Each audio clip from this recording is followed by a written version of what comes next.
thank you all for coming. It's always wonderful to be here in Butte. And I am, as Kim said, I am the author of 3 books, One Night in a Bad Inn, Finding the Bad Inn, and the new book is East of the East Side. And we'll learn more about where that is, or whatever.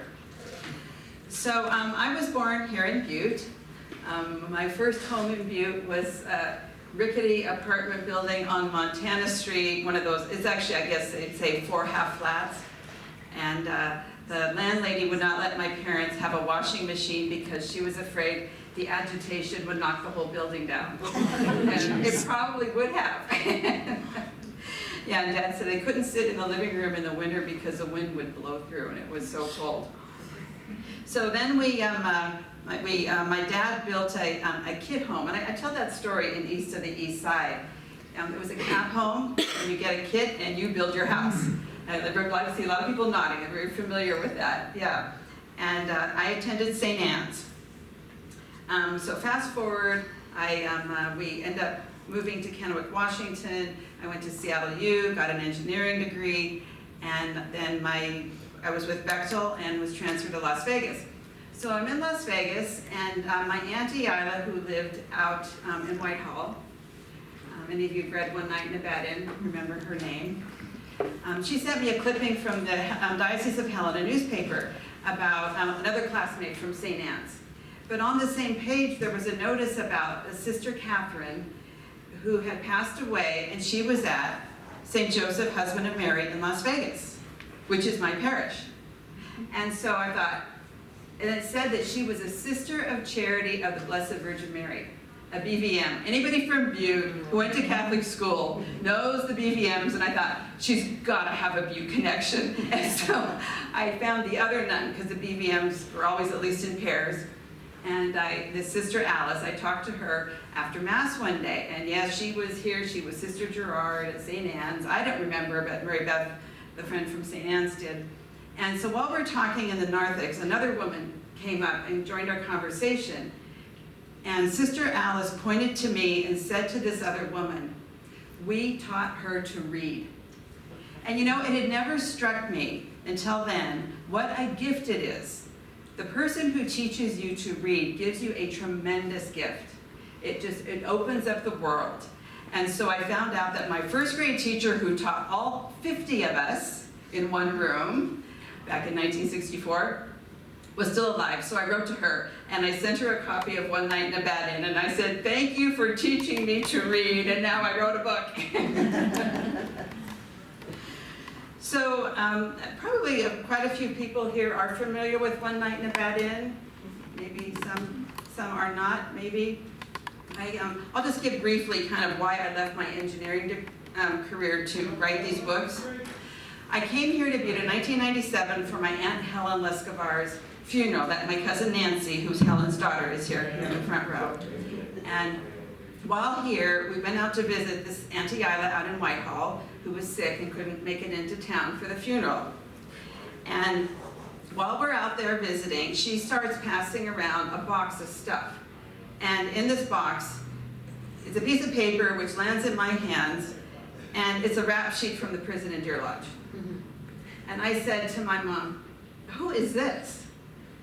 And she said, "It's your great Uncle Archie, Grandma's brother." Well, I didn't know I had an Uncle Archie. I don't even think I knew my grandmother had brothers. And anyway, that story is told in One Night in a Bad Inn. But before that, then another aunt said, "Oh, I was a grown woman before I knew my mother lived in an orphanage." And of course, we're all like, "Orphanage? What's with the orphanage?" So anyway, I went home to Las Vegas, and I'm sitting on my patio, watching the palm trees bounce in the breeze, and this thought just popped into my head: I am going to go find out what happened and write a book about it. And it didn't strike me till later that I decided to write a book before I even knew what happened. So that was, my original intention was to write a book about all 4 grandparents. But anybody who's read One Night in a Bad Inn knows how much story there is. It's a big book because there's a lot of story. And it was just too much for one book. So I wrote One Night in a Bad Inn, and I went all over the world to find out what happened. And that was such a story. I wrote Finding the Bad End, so that's sort of the adventure behind the book. And then now we have the last installment, which is the Leskovar side of the family, east of the East Side. So who is in this book and what is it about? So at the top there, at the top picture of East of the East Side is Tony Leskovar. Okay, so Tony Leskovar was born in Austria-Hungary. This is before the First World War. He was born in 1887, and he grew up he was a peasant, grew up on a farm, family farm, been in the family for years, maybe centuries, and he was not going to stay on the farm. He had a dream of being a musician, and so he went off to the big city, Ljubljana, and he got a job, and he took music lessons at the music conservatory, bought a bassoon, became a concert bassoonist, performed with the opera in what is now called Zagreb, then Agram, and then in Zurich, and then Paris. And for a musician in 1914 to be in Paris, you've arrived. That was really the pinnacle. So he's really at the top of his game. But we all know what happened in 1914. Archduke is shot. A month later, everybody goes off to war in Europe. So Tony is really between a rock and a hard place. So he eventually will end up here in Butte. So then we have Caroline, right here, who is Tony's future mother-in-law. And Caroline is the offspring of the Baron and the Maid. It's very Downton Abbey-esque, but in Vienna and a true story. Well, actually, she's in Austria, and she's in what's called Carniola, the Duchy of Carniola, which is now part of Slovenia. And so she has a father, but in Austria at that time, if the father would not attest to paternity, legally that child had no father. The birth records do not list a father. And her mother died very young. So she is sent off at age 12 into service. She's kind of like the kitchen maid character in Downton Abbey, who says at one point, I ain't got no family. And that was Caroline's situation. So, but she goes up to Vienna, and she learns to be a cook in Vienna. And the Viennese cooks we think of the French cooks, or the Parisian cooks as being, the most sought after. But at that time in the 19th century, it was the Viennese. So this is actually giving a young girl like that a great opportunity.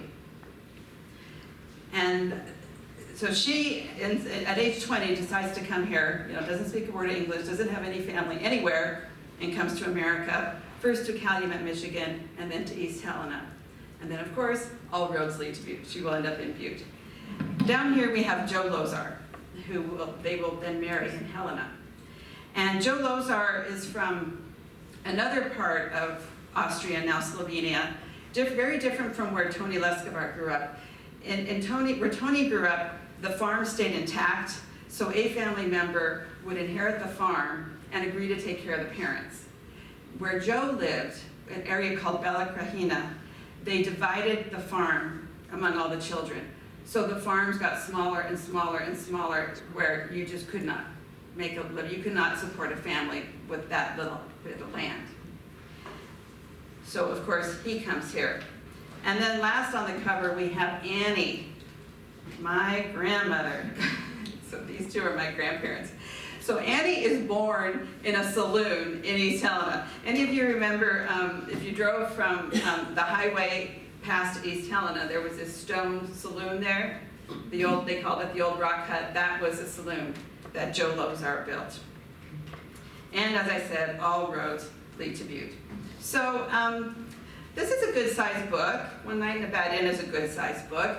If I just wanted to tell family stories, I could have written a pamphlet, something very small. But that's not the kind of book I wanted to write. I wanted you to get to know the people in the book, and to know people, we need to know where they came from, both about their parents and grandparents, their origins, and also about the place and times that they lived in. So I set out to do a tremendous amount of historical research because I really wanted to put you in the places. Big inspiration for me on this was when I read a biography of Winston Churchill, and the author, William Manchester, described in detail what life was like in London at that time, and I just love that. And that's what I wanted to give you for Paris and Vienna in east of the East Side, but also, more importantly, in East Butte and East Helena. And the book, I should explain, a lot of people ask me if this is a novel. My books are not novels, they are true. They're narrative nonfiction, but they read like novels. So I just thought it was fascinating to find out how people bump into history and how it affects their lives. Like when I already mentioned the First World War, Tony Leskovar, being a musician at that time, would never have left Europe if he wasn't forced to. Because for a man in a music career, he was already doing quite well. So Tony ends up coming to this country. He really has to flee. One thing I did not know, and well, a lot of things I didn't know before I researched east of the East Side, was that when World War I started, people like Tony was essentially behind enemy lines just by happenstance. People were interned. They were essentially in concentration camps. I tell the story of a Viennese painter who used to go every summer to paint the White Cliffs of Dover. And he's in Paris when the Archduke is shot at a party. And he says to an Austrian count, well, what will happen now? And the count said, why should anything happen? And so he thought, oh, okay, well, he's not worried, I shouldn't worry. So off he goes to England, and then everybody goes to war. He's stuck, essentially in a concentration camp. And he said the worst part was that he was never by himself, never in a quiet moment. And this drove some people crazy. And they called it the barbed wire disease. So Tony managed to avoid all that, which again, I tell that story in the book. And he comes to America, and this is the era of silent movies.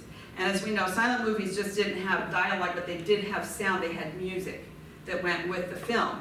So the films went in big canisters from city to city, and an orchestra, a live orchestra, performed the music and traveled with the movie.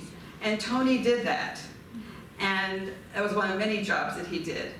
And the movie he was with went broke in Helena, Montana. So that's how he ended up in Helena. And then he heard that the Smelter Band needed a band leader. And so he took that job as I think a music teacher and a band leader in East Helena. And in the meantime, Annie, who's now 22 years old, she hears that this Austrian musician is coming to East Helena. And she's down there at the train when she knows he's coming. And I'm thinking she's 22, she probably thinks he's tall and handsome and debonair. And he was. And what her sister told me, my Aunt Steffi told me, as soon as Annie saw him, she set her cap for him. So Tony was a goner at that point. And so then time marches on, and they get married and start having a family. And in the meantime, you've probably all heard of Sam Treeler. He started the Butte Mines Band, and he was sure a go-getter. He really was. And he heard about this bassoonist. Not only was Tony a bassoonist, he was what you would, he had a certificate of music. He was very well-educated musician. He just didn't pick it up. He was very well-educated. And so Sam Treeler was determined to get Tony to come to Butte to perform in the Butte Mines Band. And it took some coaxing and some coaxing. And Tony had done paint work on the side. He always had two jobs. When he was coming across the country, one of his stops was Flint, Michigan, and that's where he started painting cars. And they painted with a beaver tail brush, is how they painted the cars. All black, but he needed a brush. And so Sam Treeler said, I'll get you all the paint work you want in Butte if you come here. Now, how did I know that? I'll tell you how I knew that. My dad had told me that. We do have Tony on tape talking about his life, but I like to confirm everything.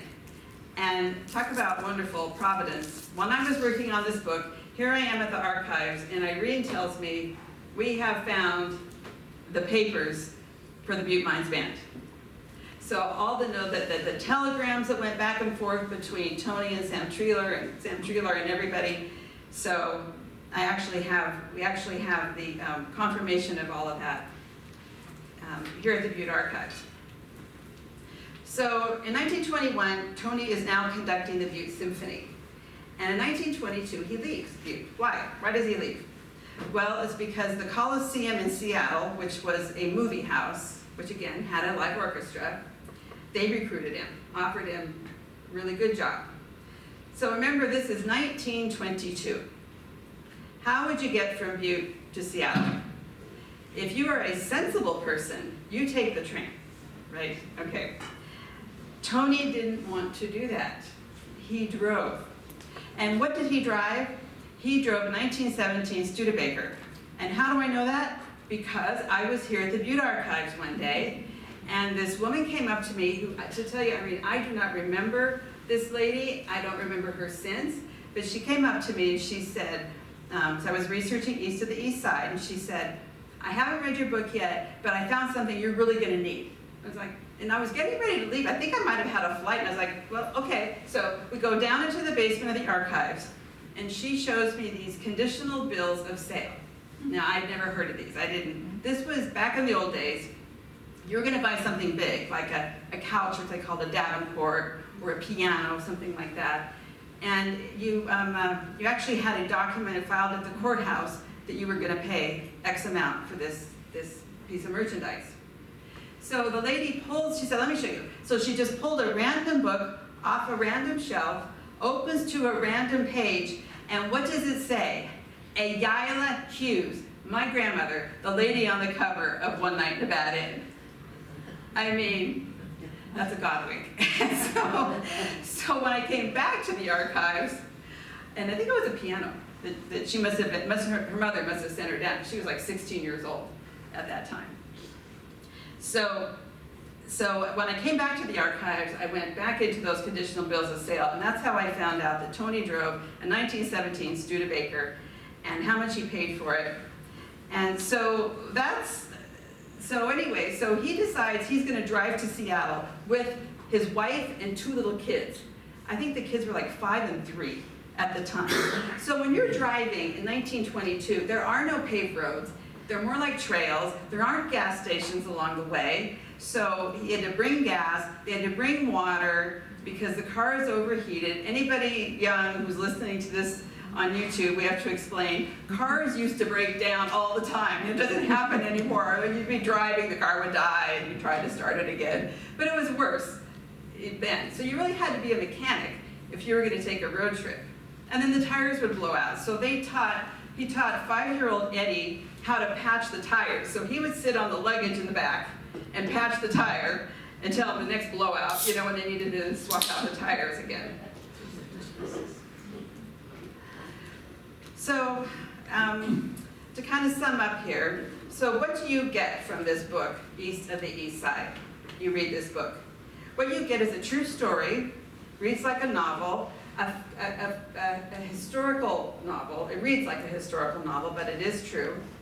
And you get a real snapshot of what life was like here in particular, East Butte. East Butte is what is east of the East Side, where they grew up. And in all the places that they lived. I wanted you to really feel like you were there with them and give a real vivid description of what life was like in the late 19th, early 20th century, comes about up to 1960. And I know that many of you have already read One Night in a Bad Inn. And anybody who thinks that I might have idealized my grandmother, Ayala, in One Night in a Bad Inn because she was my grandmother, you will be disabused of that notion when you read East of the East Side, because this grandma had all the subtlety of a Mack truck. I mean, they were, and Nancy would attest to this, completely different people. So the books I write, I mean, granted, I'm giving you a kind of a history lesson without knowing you're getting a history lesson because it's in a great story, but it is a warts and all. And why do that? It's not like I want to dish dirt about people, but it's the truth. And if you don't see the bad, you can't appreciate the good. And so that's why it's all there. And I'd like to close with this quote of Aunt Betsy to her nephew, David Copperfield. And she said, "It is in vain to recall the past unless it works some influence on the present." And I would add, positive influence on the present. And in both One Night in a Bad Inn and Finding the Bad Inn, what you read about some people who were in difficult circumstances, but still rose above it, saw not the good way to live, and this is the right way to live. So it's also a story of we all have choices, and we have an option to make good choices. So thank you all for listening, and I'd be happy to take any questions. Did he get into the automobile business? Oh, how did Tony get into the automobile business? So as I mentioned, he started painting cars, and so he would paint cars on the side while he was in the Butte Mines band performing for the symphony. He would like go up to Helena, perform for the symphony there. There was a Montana symphony that toured. He was anybody who knows a professional musician, they don't pass up a gig. They don't. And that's how Tony was, but he always painted cars to supplement his income. So he would like have a little small place where he's painting cars, and what happened more than once was the owner would sell the building, so he'd have to move. So, okay, that's the way it goes. So he's at 39 East Galena, just a few blocks from here, and he was renting the upstairs from, I think it was Wellman, is that right, Nancy? It was Wellman. And who was the Dodge dealer, I think he was the Dodge dealer. Anyway, he was a car dealer, and he decided to sell the building. And I don't know if he was building a facility on Montana Street or just moved, but he was moving to Montana Street. So Tony's like, okay, here we go again. So Tony, and at this point, his sons, Ted, my dad, and Joe, Nancy's dad, were in business with him. And so they just thought, well, why don't we ask Wellman if we can just buy the building, so we don't have to move. And so there's kind of a funny story in here of Nancy's dad, Uncle Joe, my Uncle Joe, dealing with Wellman. And Wellman says, how about this for the building? Joe, can't afford it. How about this? Can't afford it. How about this? Can't afford it. Can't afford it. How about this? We can afford that. It was less than the rent.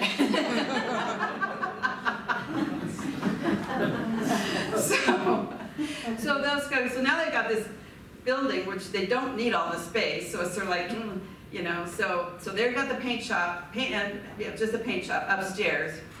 And then who comes to town? Ford Motor Company comes to town because they have a new car that's going to be a big hit. And it's called the Edsel. And so they are looking for a dealer in Butte. And they went to one of the dealers in town, I can't remember which one it was, and said, you want to take on our Edsel franchise? And they said, no, but why don't you talk to Leskovar? They got an empty showroom. And so it came up and worked it out, and so this is now, Tony's now the Edsel dealer. We all know what happened with Edsel. 3 years, good car. It's funny, they didn't sell back east, but Dad and Uncle Joe sold every Edsel they got. And well, this is another setback, right? So then who comes to town, well, not comes to town, but the person who had the Lincoln Mercury franchise here had lost it. And so Ford is wanting a dealer for the Lincoln Mercury franchise. And both of our dads, Nancy and my dad, and our Uncle Babe, and Tony and Annie, they pulled everything they had that was tangible, put it up for collateral because they needed a lot of money to buy the franchise, went to Metals Bank, got the loan, and were able to get the Lincoln Mercury franchise. And so that's why anybody who's been in Butte a long time would remember Leskovar Motors down here on East Galena, and then moved to out on the flat on Harrison Avenue. And now Nancy's daughter is a Honda dealer, so we've got 4 generations in the car business. But actually it started even before that. I forgot. Willys. Before World War II, he had the Willys franchise, 1939. But when the war started, President Roosevelt put the entire country on a war footing. No civilian manufacturing was allowed. Tony could not even deliver cars he'd already sold. So that business was just completely gone. So the war years were very tough. Dad remembers just eating pancakes for breakfast, lunch, and dinner. That's all they had was pancakes for a while. So yeah, his business was essentially taken away during the war. Any other questions? What happened to Tony? Did he die here in Butte? He did. He died in 1970. He was 82. Yeah. If anyone would be interested, is Steve Lozar. His father was Steve, right? Stevie, okay. And Steve, from my understanding, the bar was going to be taken down in East Helena, which they eventually did. But Stevie, and he's about my age, he went to East Helena and he saved the bar. And he has got Total Screen Designs, which he loves to show everyone. He will talk to everyone for 10 hours. Yeah, so and the bar is there. And when I went, and when I had seen it with, Pixie, we went in, and I mean, it's so incredibly beautiful, and all the artifacts, and he will give you historical meanings of everything. So that's something that I think if anyone. He's in Polson. Right, yeah. He's in Polson. Just in case that didn't think up, I'm just going to repeat really quickly in case no, somebody that's- And didn't he's pick it up. also done a brown bag for Yeah, us, so it's yeah. on Oh yeah, YouTube. I was here. Yeah. Yeah, so what Nancy's talking about is the old saloon in East Helena, and it was torn down, but Stevie saved the bar, and so it is in the Montana Beer Museum in Polson, which is a hoot in itself. It's really, Nancy, he just did a great job. Oh, and you cannot get a drink there.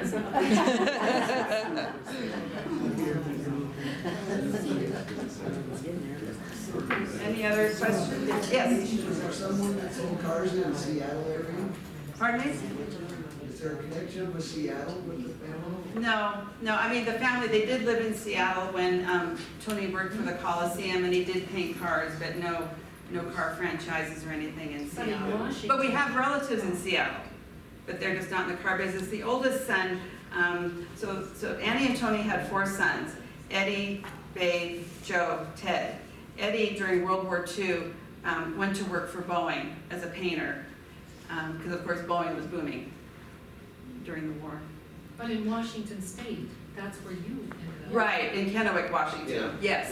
Yes. There was a car dealership there. Right, and so what happened there, thank you for mentioning that and asking that, In 1968, Butte had already weathered some tremendous strikes. 1959, I think it was the 9-month strike. 1967, I think it was 6. I might have the times backwards on those. When there was a strike, it was like 50% unemployment, and for the merchants, it was really rough. And I want to add, Dad and Uncle Joe carried the loans for those miners. They did not repossess any cars, even though the miners, of course, could not, because the, what do you call it, strike relief, it was nothing, it just, you couldn't live on the strike relief. Because I know one of my uncles was a miner at that time, on Mom's side of the family, Uncle Tiny. And so Dad and Uncle Joe, they just, they did not repo the cars, they carried the paper on, and so they figured the strike will end, and every one of those miners but one paid up.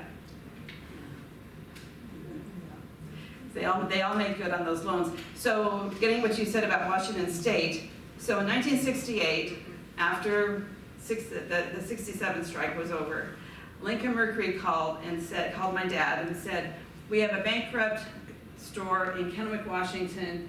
You want to go? And Dad said, sure, where's Kennewick, Washington? So, and so he comes up and he tells Mom, what do you think about moving to Kennewick, Washington? And she says, sure, where's that? And he says, remember we were delivering that car to Oregon, and we were driving through Eastern Washington, and you said, who'd want to live in this godforsaken place? Well, that's it.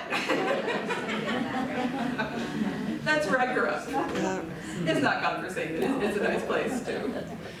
So is Joe married to Caroline? Yes. Okay. Joe Lozar married to Caroline Stengel. Okay. Right. Actually, You Carolina. didn't give us the ladies, the women's last names. Oh, okay, yes. Yes, Caroline Okay. Stengel. Because Carolina is there, but I think her daughters, wanting to be modern, probably decided she needed to anglicize her name to Caroline, is my only guess, because it really was Carolina. Oh, With a okay. K. And she was married to Joe, and Annie is their daughter. Right, Annie's Okay. their daughter who married Tony. Okay. Yes, Annie and Tony getting married was like Cary Grant marrying Molly Brown. You know, it was just very different. Any other questions? Well, what are your chapters cover, like, in your book there? What all do you cover? Well, I begin in I keep wanting to say Slovenia, Austria-Hungary. So I begin by describing in detail what the farm was like. And the reason I was able to do that was because we have relatives in Slovenia. And we actually were at the farm. When the original house was there. They have now, it's still in our family. It's Geisers, which Tony's sister married a Geiser. So that's their last name. So I start out in Slovenia, kind of describe what life was like on the farm, and then brings Tony to the United States, and then we go to Joe and Caroline are in Calumet, Michigan, and then they come to East Helena. East Helena was just not even a white spot in the road yet. The smelter had just opened, and they were in Calumet. There was copper mining in Calumet, and a lot of Slovenians. And Caroline heard that that the smelter in East Helena needed a cook. And I'm not sure if before there was anything in East Helena, the smelter company built a big boarding house for the smelter workers. So I'm not sure if that was it. But then they also had a cook for the superintendents and the managers and all that. So I talk a lot about Helena and East Helena, and then we all come to East Butte. And like I said, I take you up to, technically in Butte, up to 1968. So where do they live in East Butte? On Cherry Street, 210 Cherry. So the Hi-Ho Lounge was on the corner. Dad called it Snookies. That's where he hung out. He said he started going there when he was 17, and I said, but what was it? Was there a drinking age in Montana? He said, yeah. he said, every once in a while, whoever was in charge of that would come in and say, all you underage people got to go out. So he said we'd leave for about a day, then we'd come back. And the other thing that was kind of, and I'm sure this was a lot of families, Tony did have a car. Oh, I got to tell you how they got the house in East Butte, 210 Cherry. So again, they're renting, right? And again, the owner says, you got to move. I'm going to sell the house. So Tony says, well, why are you going to sell the house? And he says, because I need the money to buy a car. So Tony traded paintwork for, I forget who it was, maybe Wilson, I think it was a Chrysler dealer, traded paintwork for a car, and then traded the car for the house. That's how they got the house. And then our dad started driving, Annie never drove. So my dad, and before that, Nancy's dad would just drive her, I think Dad was 9. So they go up to Elk Park. You imagine a 9-year-old, you remember that old road along hugging the mountains? You want a 9-year-old to drive you there? So Tony would take a nap in the back seat and have 9-year-old Teddy drive him home. What are your other 2 books about? Okay, One Night in the Bad Inn starts out on this with a fire on the ranch in eastern Montana, dead body found, determined to be the man who lived there, who was my great-grandfather, Arthur Hughes. And then his wife, my great-grandmother, does something to implicate herself, one of the worst decisions of her life, and she made a lot of bad decisions, and she's arrested for his murder. And then my grandmother and her 2 younger siblings are sent to the orphanage in Twin Bridges. And it just gets more dramatic after that. Wow. And then Finding the Bad End, just to finish that, Finding the Bad End is the story, my adventure across the globe to find out what happened. So. That would be on the Lozar side, that grandmother. No, that's Finding the Bad End is the. No, Finding the Bad End is the Hugheses and the Thompsons. Okay. Right. All right. Right. But I did go all over the world to find this story, but I just have a little afterward telling you how I did all that. So it is in here, but it's not a whole book, it's just an afterword. I think I called it How I Found All This. You have a question there? Are you currently researching anything for a future? No, I'm not right now. So promoting this book and then kind of thinking about what's next. What year was your grandmother in the orphanage? 1913 to 1915. No, my dad was in there a little bit later, Okay. after 1920. That was another very fortunate thing. Again, with One Night in Nevada, and just like with East of the East Side, I wanted to describe in detail what life was like, not in a general way, but for that particular person. Another, I don't know, another Godwink or whatever, just before, maybe a year or two, before I started One Night in the Bad Inn, there was a reunion of the people in the orphanage. And the Montana Historical Society sent people down to do oral histories.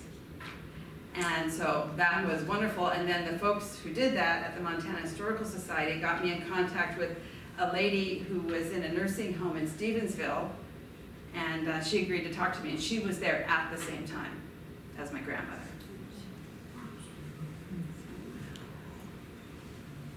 Very good. Well, Christy, thank you so much for Thank you coming for- today. Thank you for having me.